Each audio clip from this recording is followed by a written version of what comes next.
Hey there, gamers. Dreamcast Guy here, and today we're talking about Nintendo because for the last couple weeks, pretty much all the headlines, all the talks, all the interviews about the Switch 2 have been just overwhelmingly negative because it seems like, genuinely, that the Switch 2 is just going to be worse than the Switch 1. Not as many cool launch games, not as much hype, not as much cool new features, but I want to talk about two stories today because just now they actually released two updates. They said, hey, the amount of games getting a Switch 2 upgrade, a free upgrade that makes it have better resolution or better frame rate, it turns out the puddle is very tiny. Even first-party stuff, even actual Nintendo games by Nintendo, almost none. 99% are just not being upgraded, but they also just confirmed the Switch 2 does not have docked VRR.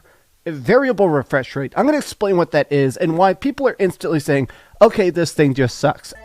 Listen, you're not a bad person if you purchase a Switch 2. Everybody loves Mario. Everybody loves Pikachu. It's kind of selfish to raise the market price for every gamer around, but you do you. It's not a big deal. I mean, no one's going to judge you. In fact, if you leave a comment talking about how much you want to purchase the Switch, I promise you, nobody's going to argue with you in the comment section. Nobody's going to judge you. At first, I thought it was inevitable for the Switch 2 to hit the market and everybody buys it, and it is what it is. We're paying upwards of $80 for video games, but looking at the situation, I don't think it's a complete done deal. There are actually good reasons the Switch 2 might actually fail. I mean, it's not the first time a Nintendo product hasn't sold as much as the company wanted. I mean, it's almost as if they have a curse. They release one system that does well and one system that doesn't do so great. And look at the last time somebody told the consumer to just purchase something else when they asked about anti-consumer practices. I mean, let's not forget how the Xbox handled that. Fortunately, we have a product for people who aren't able to get some form of connectivity. It's called Xbox 360. Right. So stick with 360. That's your message. If you don't like it. If you. But I thought to myself, if I can even deter one person from putting that $450 or however much they're gonna charge for this thing, if I can deter one person from putting money in Nintendo's pockets, I might as well. So here's some reasons why you might not actually want to Switch 2 when you think about it. I mean, do I even have to tell you how crazy the economy is right now? In this economy, really, you're gonna buy upwards of $400 to $500 Switch? You're gonna tell Nintendo that's okay? Right now, Nintendo has always been known as affordable console, so we need to make sure they live up to that. You gotta let Nintendo remember where they came from. Oh yeah, I mean, if you want to buy the Switch, personally, I'm not trying to tell you not to get it, right? I'm just a YouTuber, right? I'm not telling you how to spend your money. But I mean, have you seen the tariffs coming down on consoles? PlayStation's raising their shit to 100. That's a whole nother issue I gotta talk about. But let's focus on Nintendo. You really see yourself paying more than $500 for a Nintendo Switch? Because you might have to after these Trump tariffs. So this is just food for thought to think about. I mean, is nostalgia really worth over $600? Just think about it. I'm just saying. Another issue with the Switch is battery life. Now, people already talked about this, but just think about this. 2 to 6 hours of battery life. A downgrade from the original Switch. Did we really upgrade consoles to downgrade battery life? I mean, isn't the main selling point of this thing that it's portable? If you're trying to go somewhere in the airport, if you're trying to go some sort of long distance trip, it's just something to think about. I'm just saying, me personally, I wouldn't handle that disrespect, but that's just me.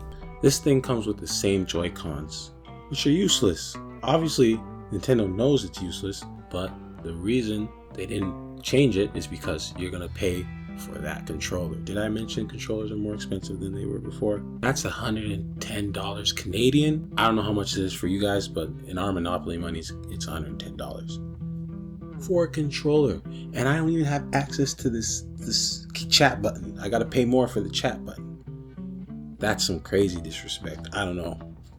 Canadians, we're cut off right there. I don't know any Canadian that's trying to do that. Pay $110 for a damn controller just to not be able to use the C button. That's crazy work. Are you buying Switch 2 in Canada? I don't know. Let's talk about online subscriptions, okay? Listen, I know you probably have at least one streaming service, Crunchyroll, Netflix, you name it. And we really out here paying for the online service of Nintendo when they don't offer anything. It's the worst internet in anything ever. I'm not trying to be salty. I'm not trying to get emotional. I'm just telling you. Is it not a bit of a ripoff?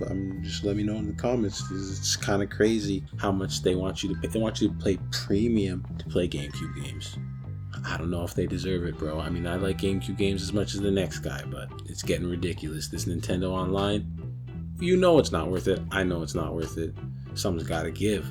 Something's gotta give. Alright, let's talk about exclusives. I saw the new Donkey Kong game. It's like the Hulk game I wish I had as a kid. Shit reminded me of Incredible Hulk for the PS2.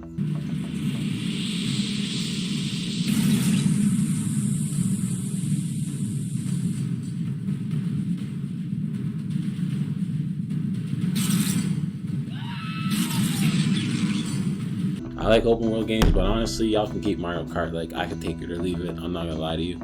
It's Mario Kart. How many times have we played Mario Kart? Really? We paying $80 for Mario Kart? Anyway, the point I'm trying to say is, these exclusives look sick. I would love to play a new Kirby Air Ride, but what else do they got after that? I mean, look at your old Switch games. The only thing I actually played on my old Switch is Zelda and Smash Bros. And they ain't got no Smash Bros.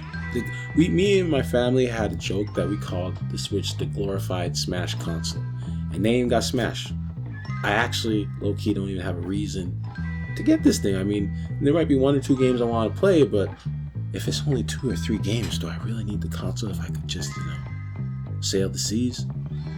More food for thought. More food for thought, Nintendo fans. Okay, here's another point. I know you Nintendo fans are super excited. You guys are actually getting third-party games for once. We're getting Elden Ring, you're getting Cyberpunk, but, I mean, who hasn't played these games already? Let's be real. I thought it was hype at first, but then I realized I played the shits like 12 times. And then the thing about this is, it's not even going to be running at 60 FPS, man. What is the point? You're really trying to play Cyberpunk at 40 frames with them Nintendo 64 graphics? Yeah, they can run it at 120 frames. Potentially. Consoles can potentially run everything 60 frames. Sometimes we still have 30 frames. Well, I don't know what games you guys play. Most of the games I play are 60 frames. But you get what I mean. Not every game is going to be running 120 FPS. And really, is the Switch a glorified excuse for us to just run through our backlogs? Think about it. We could put up a silent front against Nintendo. Have this thing fail like the Wii U failed. Have them shape up while you're busy playing Nier or whatever you need to catch up on.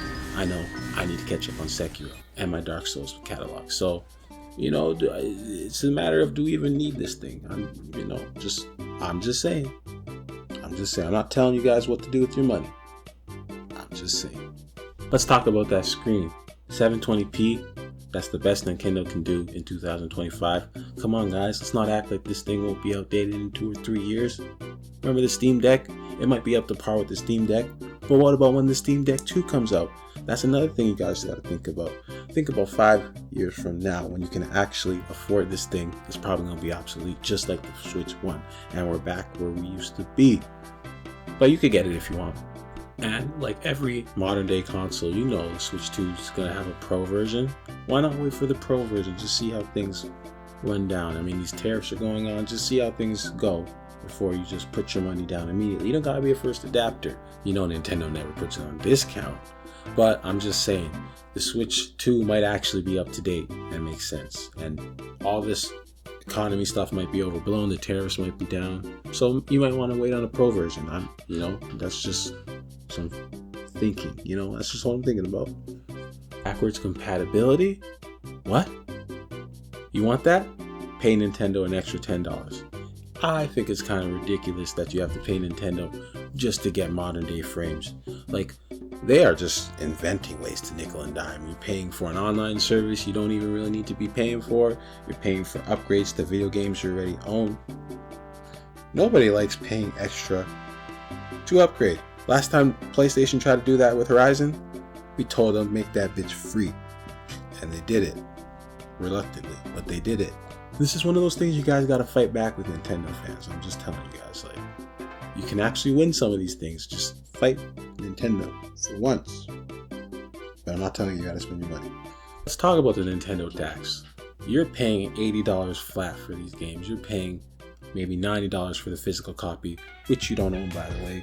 And that's set in stone. There's no going back on that price.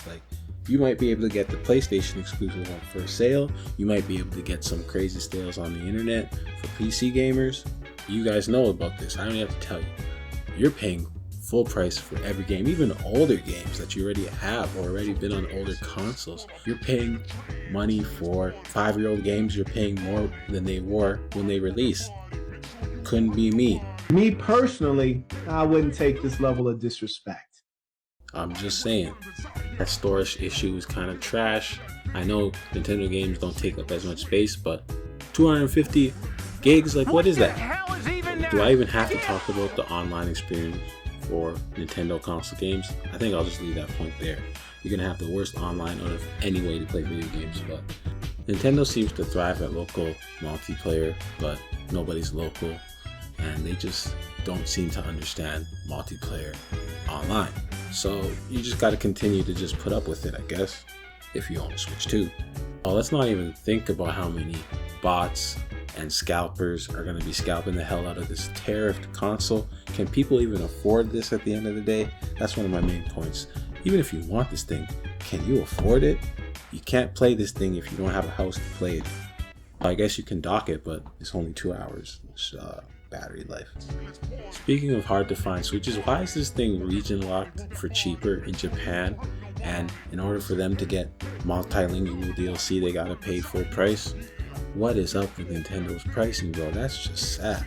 At the end of the day, also early adapting consoles can lead to a big problem, so you might want to see how people feel about it, wait for a little review. Why you gotta get this thing right up front, you know what I mean? Why does Nintendo gotta get all this money day one? Just saying. Overall, this whole launch just seems fishy. It seems like Nintendo has no idea what they're doing. For the first time, they're going in a different direction that nobody likes, and now's the time to speak up. Now's the time to go against them. Or you can just be a consumer. That's on you. I've given you about 20 reasons about now that is not the greatest idea. I'm just advising you. I'm just a friendly YouTuber. I'm not telling you. I know how people get. Not telling you how to spend your money. Just 20 reasons why you might not want to get a Switch. Just saying. This might be my least passive aggressive video I've ever made. Peace.